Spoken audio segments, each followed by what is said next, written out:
Assalomu alaykum, hurmatli tomoshabinlar va obunachilar. Bugun sizlar bilan hammasini bilib olamiz kabi mavzu asosida video tayyorladim. Buni ko'ring va quvonch bilan o'zingizni tasavvur qilishingizni omad tilayman. Faqat videoni boshlaymiz. Videoni boshlashdan oldin obuna va like tugmachasini bosib qolishni unutmang. Agar savollaringiz yoki biron bir muammolaringiz bo'lsa, kommentariyada yozib qoldiring. Men albatta sizlarga javob qaytaraman. Diqqat, boshlaydigan bo'lsak, insonlarda doim har xil tuyg'ular shakllanadi. Ba'zi insonlar ruhiy holatda shu kabi holatga tushib qolishlari mumkin yoki bunisiga. Siz insonlar o'zingizga kerakli bo'ladigan holatlarda bu yoki u holatlar ketma-ket takrorlana boshlaydi.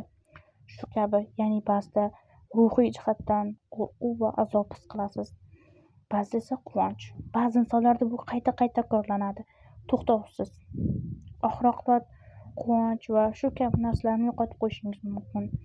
Hattoki sizda hissiyotlarni boshqara olmaslik va ularni ichingizga yutish holatlari kuzatiladi.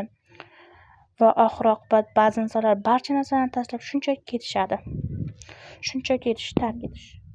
Ya'ni hayotdagi barcha orzular va narsalarda bo'lgan maqsadlarni yo'qotish.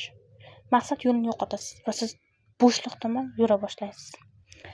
Lekin ba'zida qayg'u, ya'ni g'am va kechinmalarni va hatto xursandchilikni ham boshqara olish yo'llari topiladi. Bu qanday? Xo'sh, bu savol men uchun ham qiziq va men shu uchun bunga aynan javob topdim. Men bir kitobni o'qib qoldim. Bu reklama bo'lmasligi uchun men kitob nomini ayta olmayman. Kitobda muallif shunday deydi: insonlar, siz insonsiz va siz o'z tuyg'ungizni boshqarmoqchimisiz?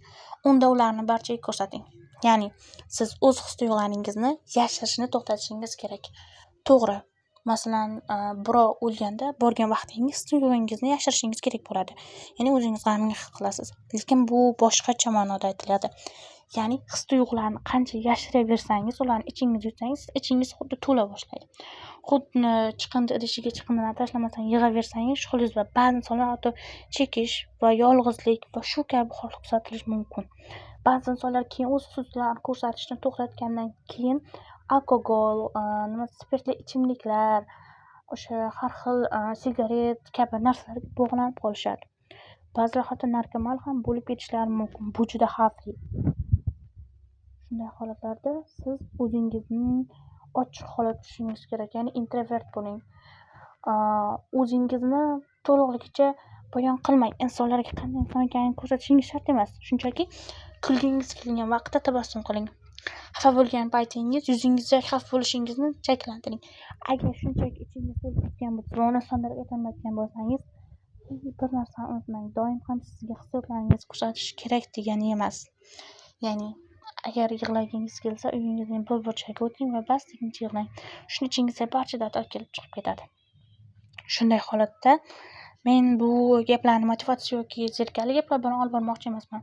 Shuning uchun keling kulgiliroq misollardan keltiramiz. Masalan, men oddiygina olib qo'yadigan bo'lsak, yoki siz ko'chaga chiqdingiz va bitta kuchuk sizga shunchaki yuzingizga qarab turibdi. Siz uni his qilasiz, to'g'rimi? Yoki u doim xotirjam yuradigan itingiz bor. Siz uni to'g'ri qabul qilasiz.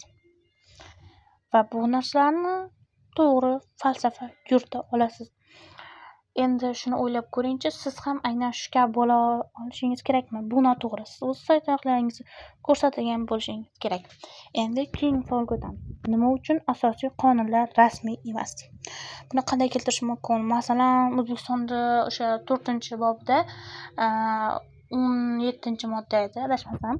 17-modda keltirilgan shu kabi narsalar, ya'ni umumiy ma'nosi moddani insonlarga o'sha boshqa davlatlar ishlariga aralashmaslik va o'sha siyosatga qo'shilmaslik, boshqa davlat siyosatlariga albatta zo'rg'a olish kabi olish asosida qonun chiqarilgan.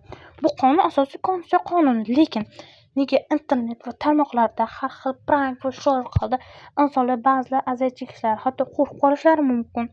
Ularga ruhiy shu kabi zarar yetkazishi mumkin. Bunday holatlar nega oldini olisha olmaydi?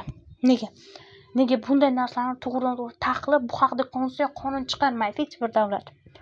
Ba'zilar chiqargan bo'lishlari mumkin, lekin bu darajada cheklov qo'ya olishmaydi. Buning sababi nima? Buning sababi aynan shunday. Bu yer yuzida taxminan 6 milliard odam internetdan foydalanadi. YouTube va har xil kanallar shu kabi narsalarni ishlatadi.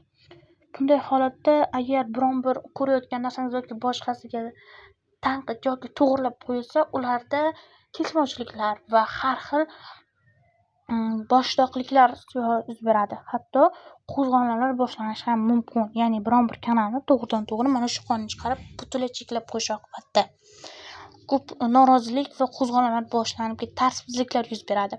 Shuning uchun davlatlar bunday narsani cheklab qo'ya olmaydi. Lekin ba'zida bunday narsalar orasida faqatgina oddiy insonlar ham turmaydi.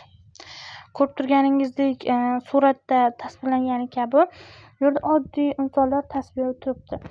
Asli ular yuzlari aynan qanday? Aslida aynan qanday odam? Mana ko'rishingiz mumkin, ularning ichida shu kabi yovuzliklar mavjud bo'ladi. Bunday insonlar sizlarga oddiy va mehribon, ba'zida esa kulgili, hazilkash tuyulishlari mumkin. Lekin bunday insonlar sizni asli aldashadi. Ular sizni tarmoqlarga va shu kabi narsalarga bog'lab qo'yishadi yoki o'zlarini tomosha qilishlariga majbur qilishadi. Bunday narsalarda tez orada tarmoqlar qanday holatga kelib qoladi?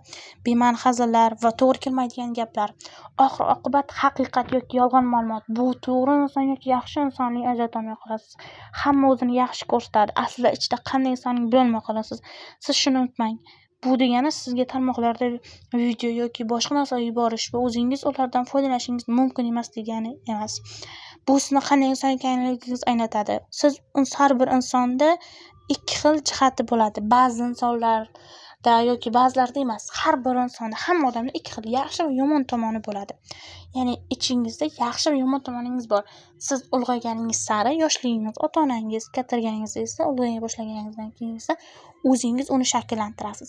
Siz qaysi biriga ko'proq e'tibor qarasangiz, o'sha ko'proq kattaradi. Xuddi qaysi daraxtga suv quyib mehr bilan qarasangiz, o'sha ko'proq o'sgani kabi. Qaysi masalan nimadan ana shuni so'rsam ekan. Endi shakllanayotgan narsadan ko'proq foydalana boshlasangiz, u narsa ham shakllanadi. Ya'ni sizning yaxshi tomoningiz yoki yomon tomoningiz shakllanishni istasangiz, o'sha tomoningizdan ko'proq foydalaning va uni rivojlantirishga harakat qiling. Shunda siz o'zingiz qanday inson bo'lib chiqishingizni bilishingiz mumkin. To'g'ri, ba'zi insonlar aytadi, insonlarga yaxshi inson bo'lishsangiz ko'proq kitob o'qing va ilm izlang. Doim ham ilm sizga yaxshi inson bo'lishga yordam bermaydi. Ba'zida ilmiy va shu kabi kashfiyotlar qilish uchun va hattoki ilmga qiziqqandan va o'zini bag'ishlab qo'ygan insonlarda yovuzliklar va insonlar hayotiga xavf tug'dirgan insonlar ham mavjud. Agar ilm shunchalar yaxshi bo'lganda va uning foydasi katta bo'lganda edi, albatta uni yaxshi tomonlari ham bor, yomon tomoni ham. Xuddi televizor ko'rishni yoki kompyuter, telefonning yaxshi yomon tomoni bor. Albatta ilmda bundan ko'proq, lekin uning yomon tarafi ham bor. Har bir narsaning yomon tomoni ham bo'ladi. Ya'ni masalan ilmiy va ilm shunchalar yaxshi bo'lgandagi taraqqiyot, atom bomba va shu kabi insonlar hayotiga zarar yetkazadigan biologik bombalar yoki biologik har xil kasalliklar chiqmagan bo'lar edi. Bunday holatda ham siz doim ilm o'rganmang. Sizga eng asosiy narsa bu hamma narsani bir tekisda olib borish. O'z hayotingizga rejalar bog'lang. Shu vaqtim ilmga sarflayman, bu vaqtim insonlar bilan gaplashaman, bu vaqtda mayli internetdan foydalanaman. Chunki siz albatta o'zingizni quvontirishingiz va ko'proq kayfiyatingizni ko'tarishga harakat qilishingiz kerak. Bunday holatda kayfiyat ko'taradigan har xil ko'ngilochar joylarga boring va o'zingizni kayfiyatingizni ko'taring. Shu kayfiyat ko'tarilgan holda miyangizni bir joyga nuqtaga qo'ying va o'zingiz xohlagan narsadan foydalaning. Endi nima uchun asos qonunlar rasmiy emas degan savolni javobini topdik. Xo'sh, qadrli obunachilar, sizlarga agar mening videolarim yoqadigan bo'lsa, iltimos obuna bo'ling va kommentariyada plyus belgisini qoldiring. Agar shu video 100 ta like yig'sa, keyingi videoni joylayman. Agar 100 ta like yig'magunga qadar keyingi video joylanmaydi. Shunday ekan, barchaga omad. Dragonlar kanaliga obuna bo'lishni unutmang. Aks holda bu kanalni boshqa tomonidan qolishingiz mumkin. Hammaga xayr.